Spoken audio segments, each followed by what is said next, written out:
Hi friends అందరికీ.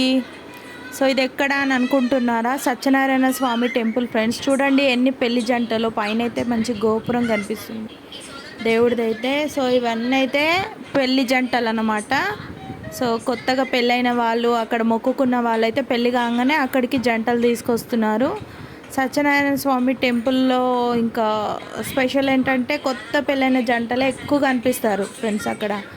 తర్వాత సత్యనారాయణ స్వామి వ్రతం చేసుకునే వాళ్ళు కూడా చాలామంది ఉంటారు.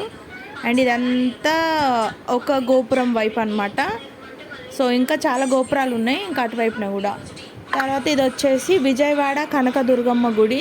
కార్లో నుంచి తీస్తున్నాను కదా ఫ్రెండ్స్, అందుకని చెప్పేసి అయితే క్లియర్గా లేదు వీడియో. అండ్ తర్వాత మా కారుకి అయితే మ్యాట్ పెట్టాడనమాట మా తమ్ముడు, కొంచెం క్లియర్గా కనిపించట్లేదు మీకు, అందుకే వీడియో. ఇదైతే బస్సులు ఉంటాయి పైకి వెళ్ళడానికి, బస్సులు ఇవైతే. సో అవన్నీ మీకు ఒక్కసారి చూపిద్దామని అయితే వీడియో చేస్తాను. ఇదంతా అయితే కృష్ణ అనమాట, నది అదనమాట. ఇందులో స్నానాలు చేసుకొని అమ్మవారి దర్శనానికి అయితే వెళ్ళినాం. దర్శనం చాలా బాగా జరిగింది మాకైతే, అదన్నమాట. ఒకసారి మీ అందరికీ వీడియో రూపకంగా అమ్మవారి దర్శనం, తర్వాత సత్యనారాయణ స్వామి దర్శనం చేసుకుంటారన్నట్టు వీడియో అయితే చేశాను. నచ్చితే ఒక లైక్ చేయండి, ప్లీజ్ సబ్స్క్రైబ్.